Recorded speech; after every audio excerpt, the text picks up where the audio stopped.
Welcome to Dahlia Designs, Jewelry and More. I am a day late with this video. This is for the hashtag Be Creative Learning for the month of August is our keyword. This is a collaboration or a challenge, I guess, hosted by Terry Jeanette over at the Tapping Flamingo. I will link her channel down below, but also if you just click on the hashtag in the title and in the description, which this month is hashtag Be Creative Learning, you will find anyone who participated, including Terry, the Tapping Flamingo. And I know I saw Metal Scrap and Chick participated this month. I haven't checked again since yesterday sometime, and so I don't know if anybody else did. But please, if you want to play along, use the same hashtag and just do something creative that has to do with learning. So here's what I did. I started these like the day before the 13th, the night before, and I just never finished them. And then yesterday was just a busy day outside the house. So the first one I made, these are bookmarks, because I always think of learning as going back to school, and I'm old school, so I think about books instead of ebooks. But also I have a lot of beading books. This was my very first one my daughter gave me as a gift, along with a bead kit, and that kind of got me started in the world of jewelry many years ago. I believe that was Christmas 2011, I believe. So this is the top. The charm dangle part is the top. I used 20 gauge silver plated wire. These beads were all from Hobby Lobby in a gemstone bead mix. They're mostly like what do you call it? Halite or magnesite, I don't know which. And then these little silver things occasionally throughout here are I think they're metallicized acrylic beads. I didn't want to use great gemstones, and I didn't want to use crystals and glass because, you know, you're going to be bopping this book around, or it's going to be dangling, and if you have a cat, they might be batting at it. So anyway, these are, and then this is for the bottom. This is also out of that mix, another one of those, and then these are Greek ceramic washers, I think they were called. So these are slip knot style. So all you do to lengthen it is go like this, right? And then you can open your book. That's the top. This is the bottom. And I don't know if you can see that in frame. I'll turn it like that. So this hangs out the top, this hangs out the bottom so that it doesn't pull through the book. And I thought that was pretty unique. I watched a video by someone from 9 years ago, and then I watched another one from someone named Adorn something something. I will try to remember to link their videos down below.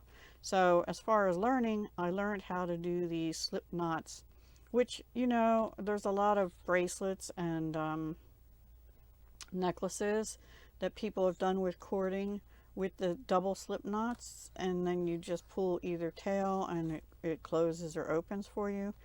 I don't particularly like them for me personally because I can't get a hold of both those tails to do what I need to do on my wrist. You know, dexterity issues and all that crap.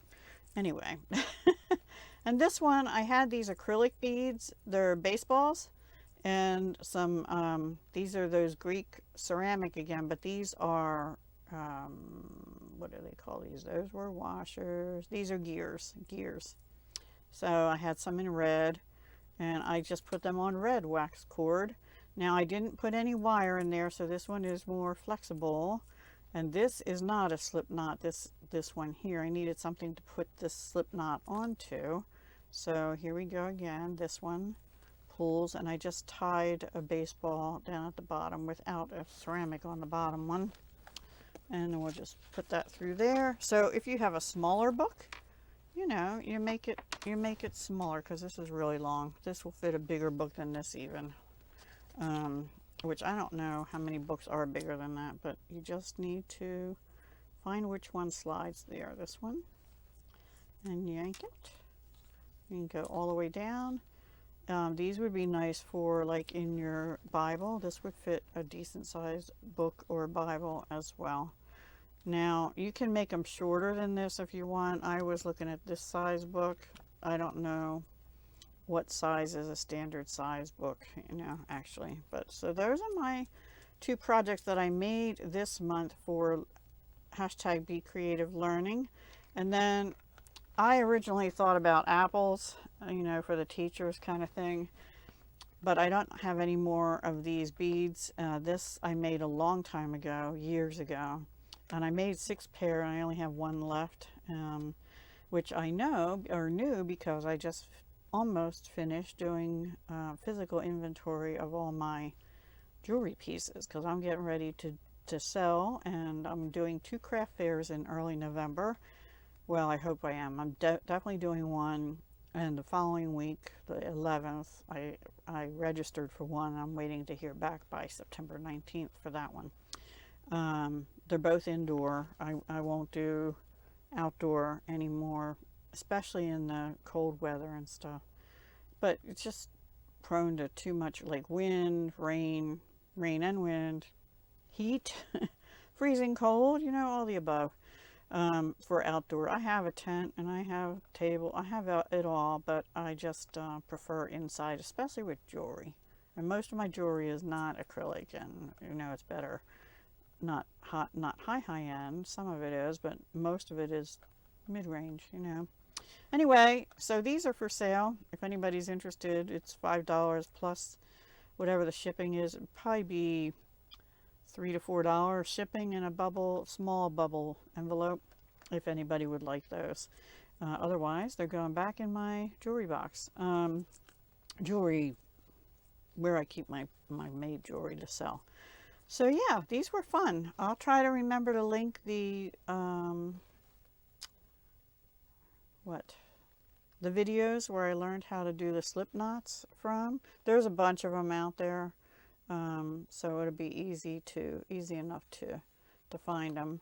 And I do suggest, I know the one lady, she cut this tail down really short. The first time I did that, this came unraveled. So I leave about a 1-inch tail on. Now I am going to take a lighter, you know, one of those kitchen lighters, like, or fire starter lighters, and just, because this is wax cord, you can't do this with everything. I'm going to just burn the end just a little bit, and that'll keep it from fraying, because like this one, even though it's a wax cord, it's starting to fray. Yeah. So now these I cut down a little shorter, but I didn't cut them too short. And on these I did put a dab of not E6000, keep wanting to say that, GS Hypo Cement, which is flexible, dries clear, is flexible, so it's good for stuff like this. Okay, all right guys, that's all. Thank you so much for watching. Have a great day, and learn on. Always, never stop learning. Never ever stop learning, because if you do, you get really stagnant and quite honestly bored. So always try and learn something new throughout your life. I'm in my 60s and I'm still learning stuff, and I hope that will keep me going for many more years to come. All right guys, take care. Hugs, love, and peace.